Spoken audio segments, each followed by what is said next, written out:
This is Cross-Border Investing, the show that looks at investment opportunities throughout the rest of the continent. I'm your host, Tshepo Modiba.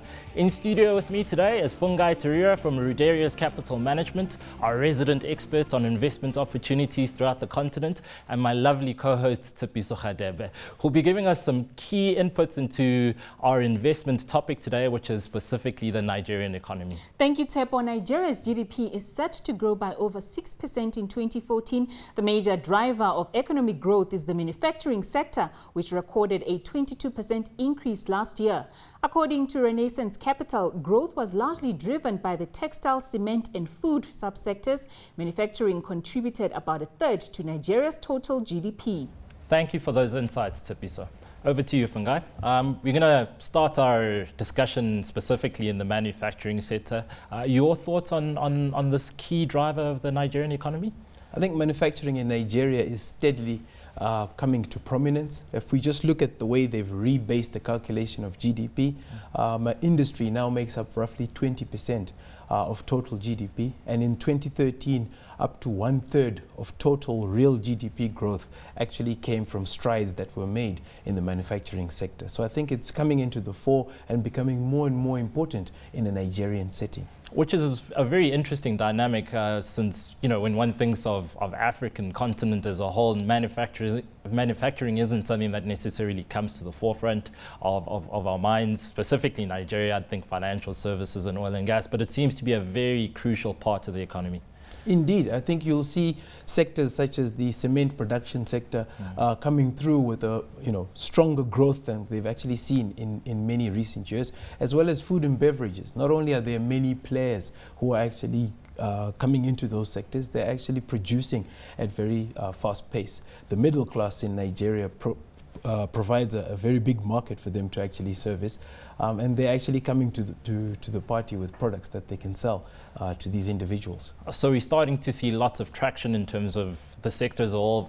I mean, it's a very broad industry. If you've touched on cement, or we know Dangote Cement and the things that they've done in that in their space and done so particularly well. Are we seeing a lot more of Nigerian firms looking to internalize as opposed to import a lot of the resources to grow their businesses? There is an element of import substitution, so you will find that quite a number of businesses have been making those products onshore as opposed to just importing whatever they actually need from outside of the country. We still have a relatively high level of imports, but that has been subsiding in a number of these manufacturing sectors. The key issue, however, to unlock the further potential of the sector obviously is electricity. Power in Nigeria remains a problem. A lot of businesses still have to rely on their own plans for them to actually have the amount of power they need to run their businesses. And until that is alleviated, I think it will sort of work as a crutch for the industry as opposed to pushing it forward. That's a major challenge to growth in particular. Do you still foresee the strong growth that we've seen over the last few years, specifically in manufacturing, in spite of the infrastructure challenge? Well, that challenge has been in the setting for quite a while, bearing in mind that some corporates will tell you that up to 25% of their operating costs are actually spent on just organizing electricity and power for them to actually run their operations. So I think it's only blue sky from here on out, because if any improvement that comes through should have some very positive effects down the line for these manufacturing companies. Fungai, we've touched on the exciting growth coming out of manufacturing. So it's fair to say this is a sector that should excite investors going forward? I believe so. And in many markets, there are actually ways for people to access investments in that particular sector. So I find it very exciting at this point in time for Nigeria. Okay, let's leave it there. Tshepo, can you take us through a few more insights on the Nigerian economy? The trade and real estate sectors have overtaken agricultural and financial services to emerge as the top growth drivers of the Nigerian economy. With a population of over 170 million people, consumer spending in the West African country is over $100 billion. Meanwhile, the property sector is currently valued at $41 billion and projected to grow by 10% this year. This is largely due to new residential and commercial properties in Lagos, Abuja and Port Harcourt. Thank you again for those highlights, Tshepo. Fungai, moving on to the next sector that we're going to touch on, retail and property in particular. Again, these are sectors that aren't necessarily glamour sector. Your thoughts on it as part of the economy?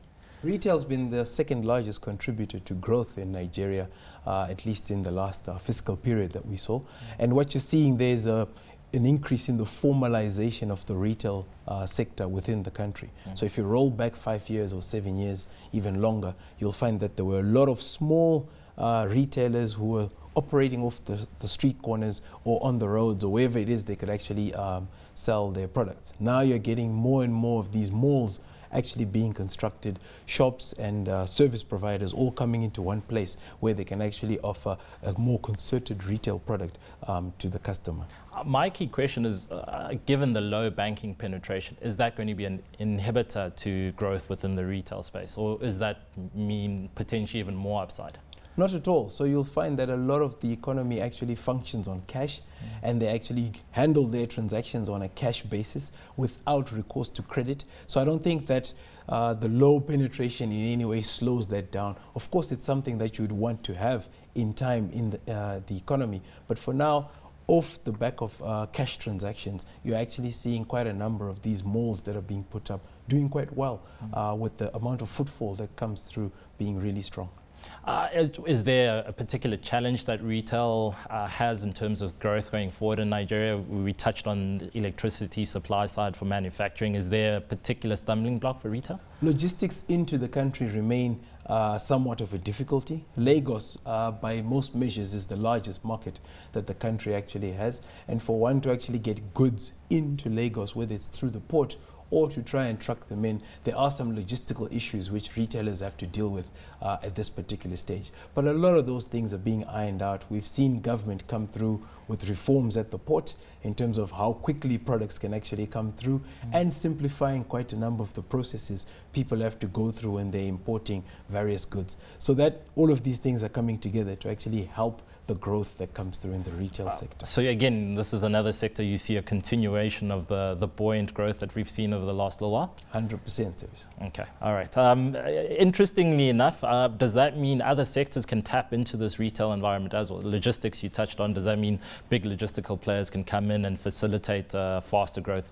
I think there are a lot of positive spin-offs and other industries that can benefit from the developments that are happening in those sectors. But what you find is, I think it's a positive feedback loop. You know, as improvements happen in the one aspect, so the benefits of that can move on into the other, and it actually comes back. So it's a self-fulfilling circle, as it were, but at least it drives many of the sectors upwards together. Okay, let's leave retail there and cross over to Tshepo, who's going to touch on the oil and gas sector for us. The oil and gas sector experienced a decline as it contracted by 13% in 2013. Nigeria had set itself an ambitious target of achieving 4 million barrels of production per day by 2020, but it's currently facing challenges. Fungai, the traditional glamour sector of Nigeria, oil and gas, it's contributing a smaller and smaller pie. Your view in terms of the sector as a whole? So oil and gas, I think, is perhaps on the poster for when people talk about Nigeria. Sure. And rightly so. It has contributed to the country's development significantly up until where it is now. But when you look at its contribution to GDP, that has now fallen to about 11% of total. And over the last 2 years, it has sadly come through with negative growth. It has actually taken away from the GDP growth that the country has actually seen. This is all because of illegal bunkering that has been taking place. Some people estimate that number around $7 billion annually. And you're also getting unstable production that has been coming through. So all of these things have not been lending themselves to positive developments within the sector. But be that as it may, it's at a time when other sectors are actually rising to prominence. And I think that switch from oil to non-oil GDP is coming at a very good time in the life of Nigeria. Given that, is there incentive to correct a lot of the challenges that the industry faces right now, or are you seeing a continuation of the difficulties? A number of policy proposals are on the table to try and rectify some of the issues within the oil and gas sector. And in time, at least as these policies are passed, we can expect that growth, that sector to return to positive growth contribution to the country. Okay. But in the meantime, there are other avenues. Fungai, you touched on your bullish stance on manufacturing and retail. Are you leaning on the same way for specifically oil and gas? Oil and gas's contribution to GDP has actually been disappointing over the last 2 years, not least of which because of some of the illegal bunkering that has been affecting the sector, and also the fact that production has been volatile, or production levels rather have been volatile in the country. So it's quite nice to see the country making efforts to try and diversify away from the commodity and its contribution to how the country develops. So in short, no. am I reading that well? Okay, fair enough. Let's leave our discussion there for today. Thank you for your time. And my lovely co-host, Tshepo Modiba. That's all from the Cross-Border Investing team this week. Remember to follow me on Twitter. That's @Modiba_Tshepo, and send us your thoughts about the show. Cheers.